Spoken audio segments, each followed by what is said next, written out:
Je ne suis pas un spécialiste de la décarbonation, mais pendant le débat public sur la façade Manchester, mer du Nord, on a eu un aperçu de ce qui se faisait au niveau des ports normands, puisqu'il y a eu une session spéciale au niveau du Havre.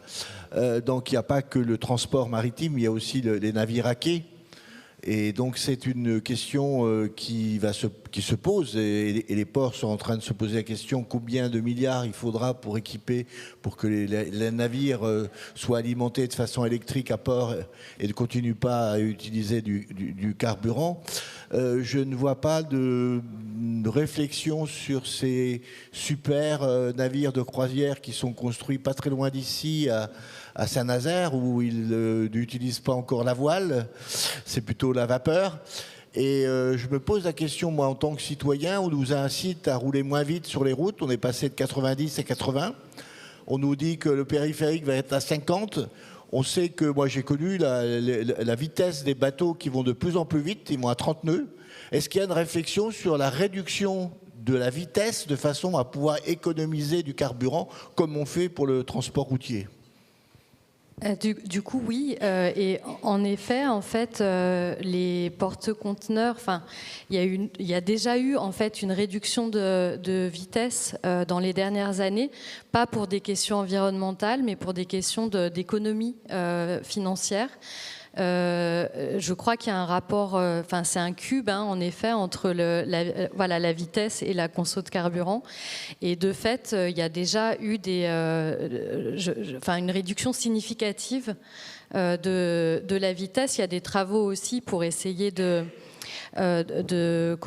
faire en sorte que les navires n'aillent pas rapidement jusqu'à dans les eaux en face des ports pour attendre leur droit d'accès et donc d'attendre pendant une journée. Voilà, j'ai pas merci pour le vocabulaire. Donc il y a beaucoup de réflexions et de travaux autour de ça. Après là, au niveau global mondial, ça a été, avec les conflits en mer Rouge, ça a été un petit peu reconfiguré parce qu'il y a eu il y a eu aussi une sécheresse dans le canal de Panama, donc du coup ça a conduit beaucoup de navires à contourner l'Amérique du Sud d'une part, ou l'Afrique, utiliser des trajets annexes, et donc comme ils doivent assurer leur livraison à l'heure, en fait au niveau global là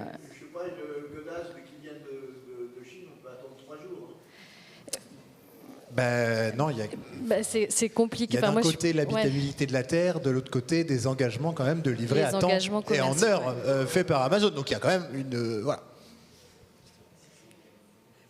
Peut-être là, l'objectif à travers un incitatif d'encourager des mesures pour les navires. Donc, nous, un port, on n'est pas un armateur, mais on encourage quand même les armateurs à se prendre en charge. Puis de toute évidence, ils le font. Ils font partie aussi du programme de l'Alliance verte. C'est toute l'industrie maritime qui en fait partie, chantiers navals, etc. Mais c'est vrai que, puis, pour cet incitatif-là, entre autres, nous, on regarde pour des cartes qui vont au-delà des zones portuaires. Donc, c'est toujours au-delà. Dans la zone portuaire, nous, c'est vitesse minimale pour maintenir la course.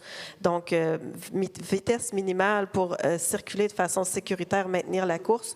Mais on regarde pour établir un incitatif pour aller au-delà des limites du port. Puis, c'est sûr que ça concerne aussi les baleines. Puis, on en a parlé aussi dans le golfe du Saint-Laurent. Il y a une zone de réduction de la vitesse pour les baleines, pour les navires. Mais de toute évidence, puis il va peut-être en avoir une aussi au Saguenay, une zone où il y a beaucoup de baleines, mais de toute évidence, ça réduit les gaz à effet de serre. C'est pour ça que les deux sont souvent liés.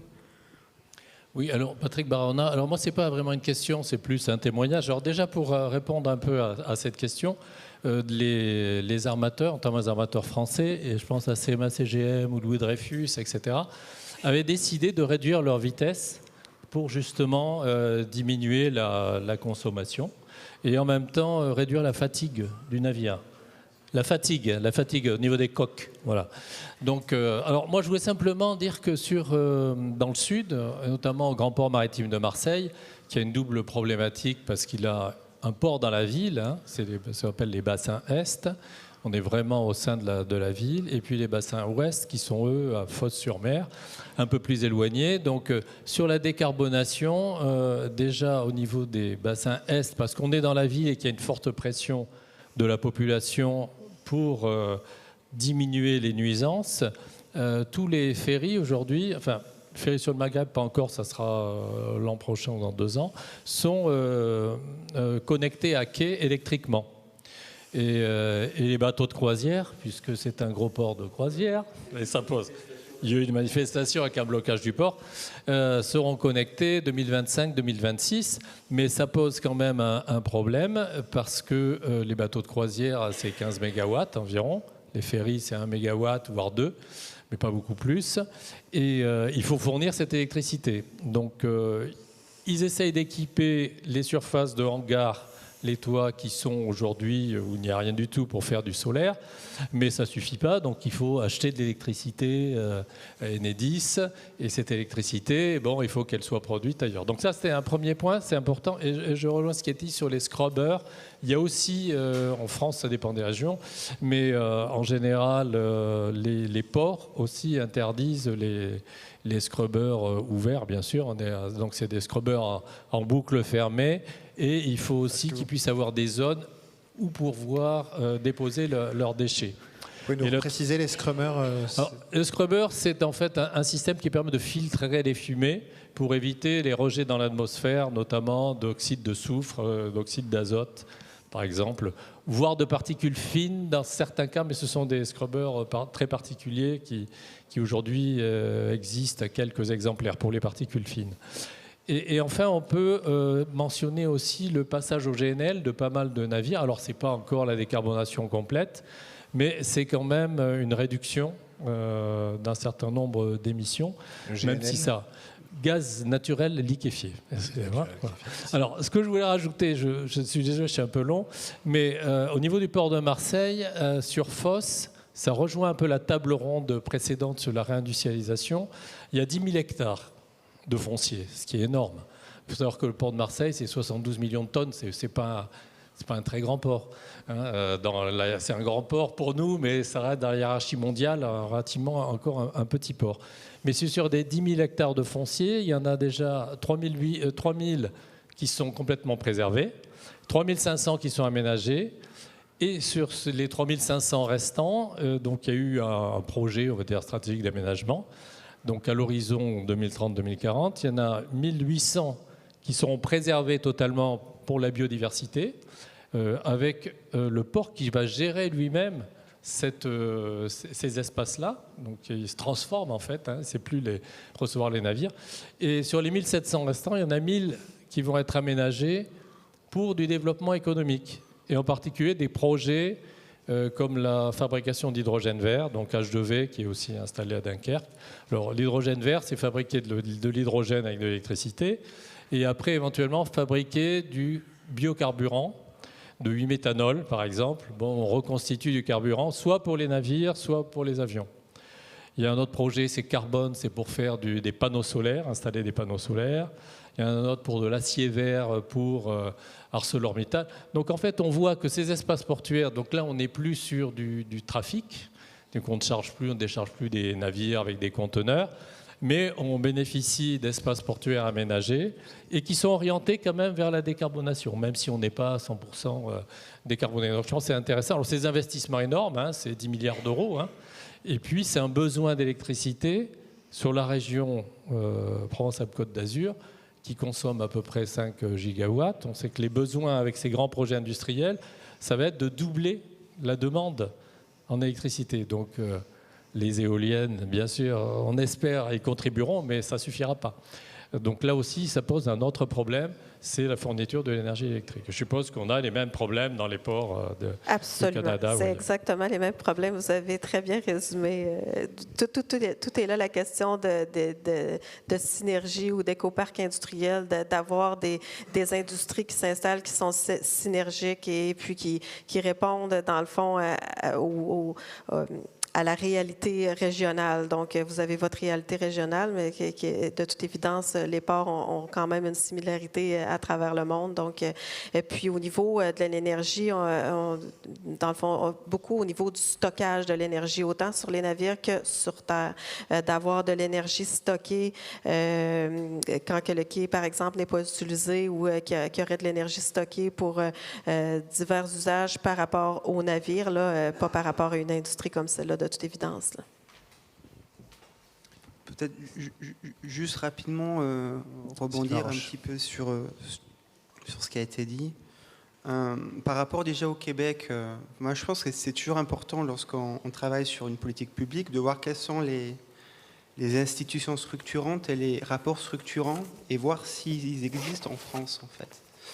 Et c'est vrai qu'au Québec, ils ont une stratégie qui s'appelle la stratégie Saint-Laurent, qui est une stratégie que j'ai pas mal analysée, questionnée.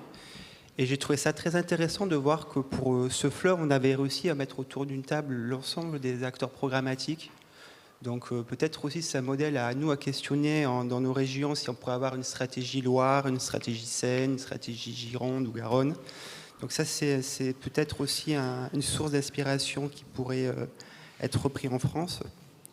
Il faut aussi s'intéresser, comme je disais, aux acteurs structurants. Et là, pour le coup, lorsqu'on parle d'électrification des ports à Québec, on ne peut pas ne pas penser à Hydro-Québec et questionner quelle est la position d'Hydro-Québec sur ces sujets. Et là, pour le coup, il y a quand même une très grande différence avec la France. Donc Hydro-Québec, on dit souvent, c'est l'État dans l'État, c'est la structure qui est en charge des grands barrages hydroélectriques québécois. Et aujourd'hui, la difficulté des acteurs québécois pour porter leur lobbying, ou pour électrifier leurs usages, c'est que Hydro-Québec n'est pas du tout un acteur tourné vers le fleuve. C'est un organisme qui a encore une culture très terrienne, très barrage, alors que nous, c'est vrai qu'en France, aujourd'hui, l'acteur structurant qui est EDF est un acteur qui a été totalement marinisé du fait de l'apparition de l'éolien en mer.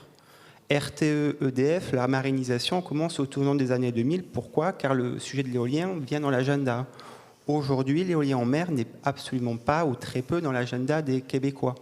Donc ça me semble quand même assez important de voir toujours quel est l'acteur structurant qui guide aussi, qui porte des politiques publiques, et qui est Hydro-Québec au Canada, enfin au Québec, et EDF, RTE en France. Donc ça, c'était première remarque. Rapidement sur la propulsion, les bateaux éoliens, je pense quand même qu'il y a quand même deux modèles à questionner qui sont très différents. Hein. Le modèle kite, qui est finalement un modèle de faire perdurer. On a aujourd'hui des objets techniques qui sont des navires qui marchent aux énergies fossiles. Comment, via avec des kites, on peut les faire perdurer jusqu'à 2030, 2040, 2050, qui est un modèle en fait. Et derrière ça, il y a aussi un modèle de société.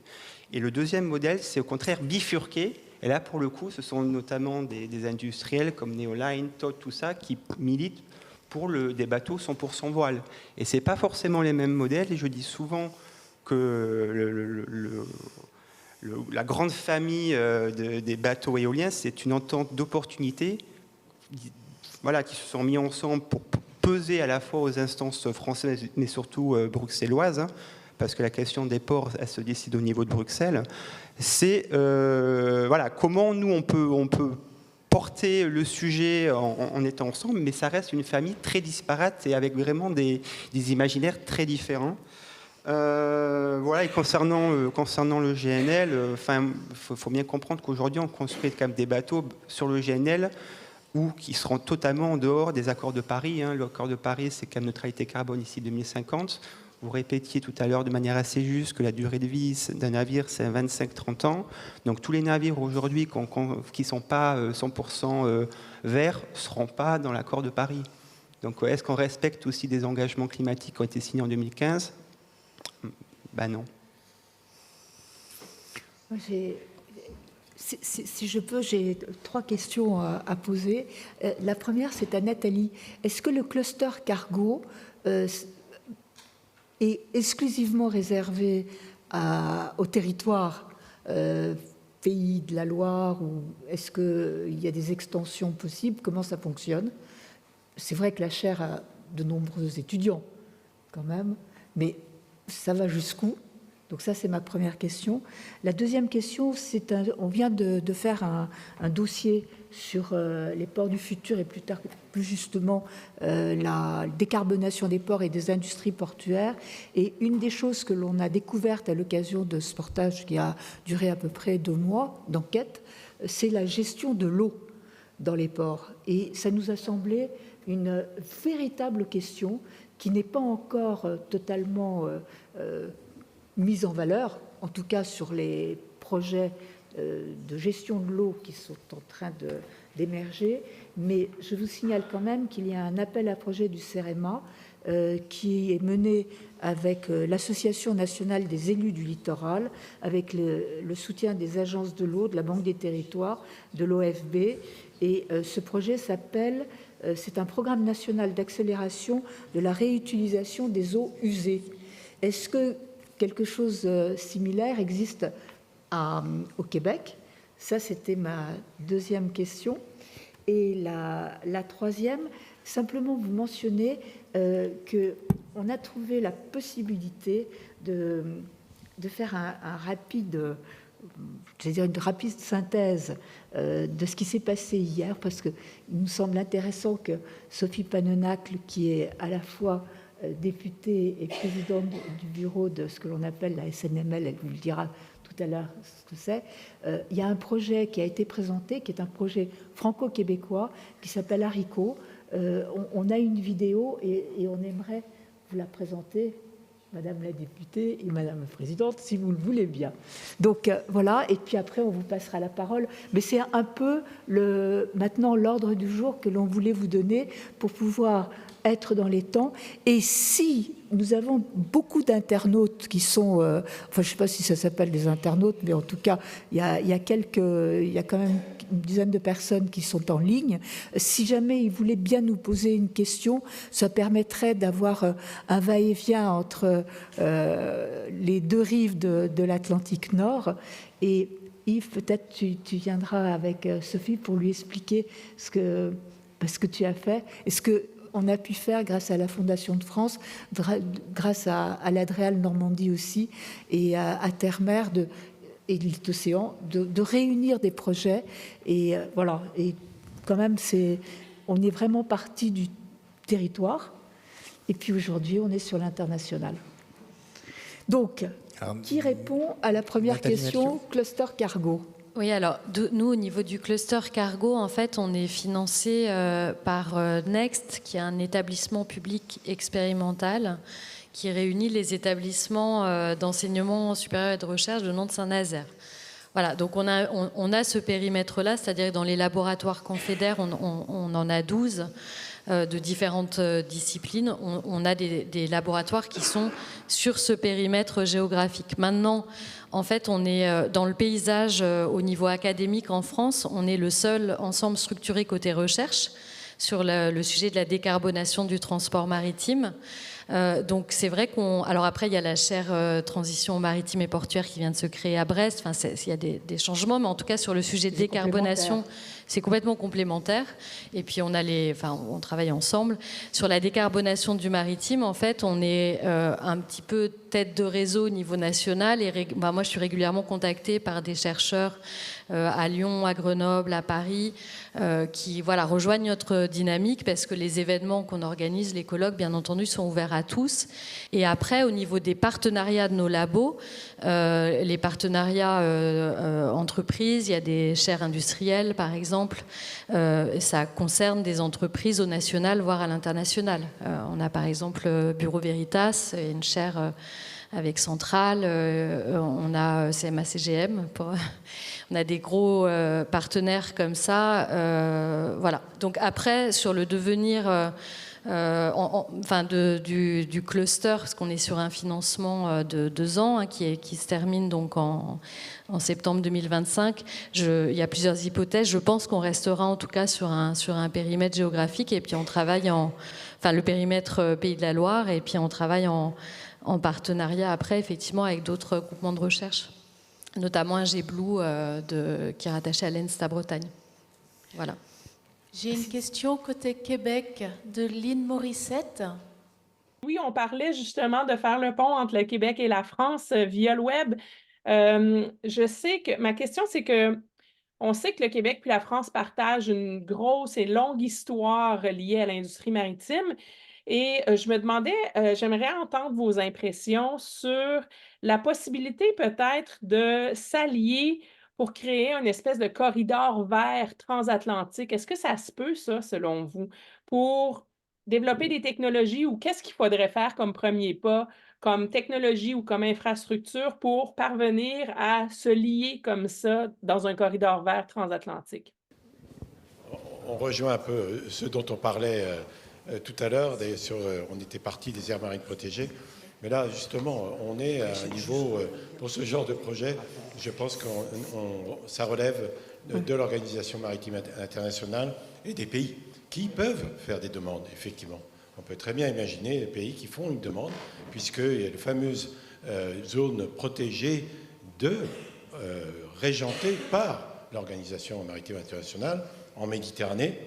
Nous avons toute une zone, nous avons un véritable corridor sur toute la partie je crois, de l'Italie jusqu'à l'Espagne, où effectivement il y a une zone protégée OMI, Organisation maritime internationale, ce qui veut dire vitesse réduite, etc. Enfin, il y a tout un protocole.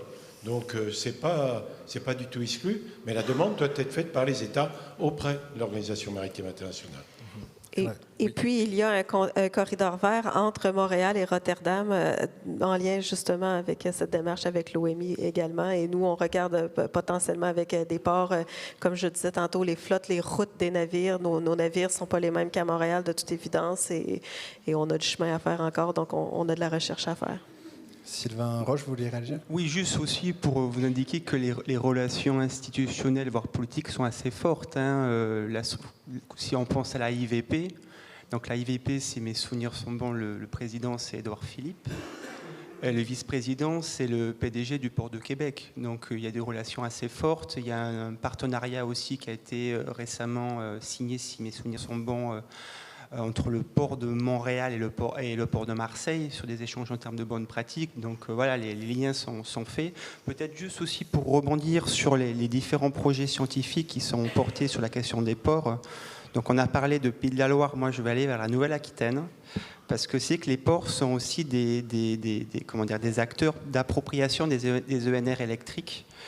Et c'est vrai que nous, Sciences Po Bordeaux et d'autres partenaires, on va lancer début de l'année prochaine plusieurs projets de recherche financés par des acteurs extérieurs. Donc un premier projet de recherche financé par l'ADEME dans le cadre du projet ZIBAC. Donc le projet ZIBAC, c'est un projet qui vise à décarboner la presqu'île d'Ambès et de Bassins dans la métropole bordelaise. Donc on va avoir un projet de postdoc visant à cartographier les controverses touchant la métropole bordelaise et notamment la zone industrielle-portuaire. On va lancer aussi début 2025 un postdoc financé par la région dans le cadre du PSGAR, donc qui est le projet de grande ambition scientifique régionale, sur comment le port de La Rochelle va accompagner l'acceptabilité, l'appropriation des futurs parcs en mer au large de La Rochelle, dans le cadre de la O7. Donc on est vraiment dans la recherche pratico-pratique, parce que le postdoc va graviter entre nos laboratoires et la direction du port de La Rochelle. Donc ça, c'est le deuxième projet. Et le troisième projet, comme je l'indiquais tout à l'heure, c'est la co-construction avec l'Université de Laval de 2 grands colloques internationaux en 2025 et 2026 pour voir comment le débat public s'approprie les questions d'aménagement, d'énergie et de port. Et donc ça sera, et en compte en 2025 organiser un grand débat avec le président de la CNDP qui a accepté l'invitation et son homologue du BAP pour voir que ces sujets de transition énergétique et de décarbonisation des ports, comment ils sont abordés des deux côtés de l'Atlantique. Parfait. Alors pour poursuivre un peu sur ces échanges entre la France et le Québec et pour aller tranquillement vers la fin de ces océans, je crois que nous voulions vous montrer un projet qu'on aurait voulu vous présenter ce matin, mais les échanges ont été riches dans ces tables rondes qui étaient fortement densément peuplées. On voulait vous présenter le projet Haricot, qui n'a pas grand-chose à voir avec les légumineuses. Donc je vous laisse le découvrir dans une courte présentation. Vous pourrez retrouver la vidéo qui dure 15 minutes, mais ça va vous donner un exemple précis pour aller vers cette fin de cette journée aux couleurs françaises et québécoises.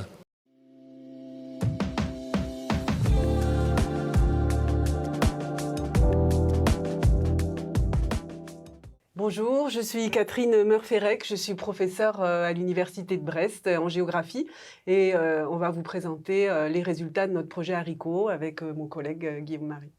Oui, je suis professeur de géographie à l'Université du Québec à Rimouski et donc on va vous parler de ce projet Haricot qui a donc été financé dans le cadre du premier appel à projet FRQ-ANR, donc franco-québécois sur le maritime, et qui avait pour objet une approche partenariale pour renforcer l'adaptation aux risques côtiers dans un contexte de changement climatique.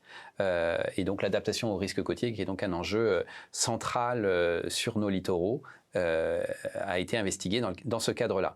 Alors le but, c'était vraiment de mieux comprendre, de mieux appréhender et de favoriser les capacités d'adaptation des populations, mais aussi des territoires qui sont soumis à ces risques. Quand on parle de risques côtiers, on parle de risques d'érosion et de submersion, en co-construisant avec les acteurs de la société des scénarios d'adaptation. Donc il y avait 3 spécificités selon nous dans notre projet. Il y avait le côté international, puisque c'était un échange effectivement entre 2 territoires, la France et le Québec. L'interdisciplinarité avec des échanges de personnes qui venaient de secteurs très différents, en sciences naturelles, en sciences humaines et sociales, en géographie, en aménagement du territoire, en anthropologie, etc. Et puis il y avait aussi le côté interprofessionnel, puisqu'on avait des échanges avec plusieurs domaines de connaissances, celui des chercheurs, mais aussi les acteurs de la société, qu'on appelle aussi les praticiens, c'est-à-dire les professionnels de la gestion dans les collectivités territoriales, dans les ministères, et puis les organismes de concertation qui œuvrent aussi sur ces sujets, ainsi que les habitants et les élus. Voilà, c'est vraiment un teaser. Je vous invite à aller voir l'entièreté de ce projet de recherche, mais qui présente bien les dynamiques. Oui, puis j'aimerais peut-être mentionner par rapport à ce projet-là, le projet Haricot. Donc, c'est un des 5 grands projets qui ont été financés conjointement par l'ANR en France et les fonds de recherche du Québec. Donc, ce sont des grands projets qui ont duré 4 ans. Celui-ci sur donc les dynamiques côtières, mais il y a plusieurs sujets qui ont été explorés. Par exemple, les peintures qui sont environnementalement, comment dire, qui ne sont pas néfastes pour l'environnement. Il y a eu aussi des projets par rapport à la culture des mollusques, par exemple, d'une façon propre pour l'environnement également. Donc ces projets-là viennent à échéance cette année. Il va y avoir bientôt une réunion là, pour faire le point. Puis c'est vers ce type de solution qui est présenté dans ces projets vont pouvoir aider pour vraiment favoriser la durabilité de nos écosystèmes à l'échelle mondiale, finalement. Donc, on vous invite à regarder la vidéo complète et puis on vous invite aussi à répondre aux appels de l'IFQM et peut-être les prochains appels entre le FRQ et l'ANR. On va faire de sorte que ça se reproduise. On va militer pour ça à l'IFQM.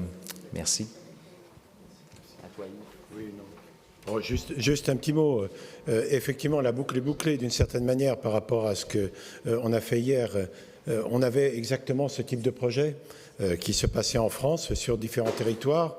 Et on aurait voulu, bien sûr, faire venir les acteurs du projet Haricot, et on a eu hier, on n'a pas pu le faire, bon, pratiquement, mais pour dire que c'est cette idée-là aussi, si pour une prochaine édition et qu'on poursuit ces discussions et cette collaboration, c'est vraiment de faire en sorte que l'on parle aussi des territoires de plus en plus entre les deux pays, France, Québec. Et qu'est-ce qui s'y passe? Et on retrouve alors l'adaptation au changement climatique. Typiquement, effectivement, il y avait un site pilote notamment qui était en Bretagne, pas très loin d'ici. On aurait voulu que les acteurs viennent. Ça n'a pas pu se faire, mais c'est un bon exemple effectivement de ce qui pourrait être développé dans l'avenir en collant vraiment à la réalité des territoires. On revient à ce dont on a discuté pas plus tard qu'hier. Voilà. Merci.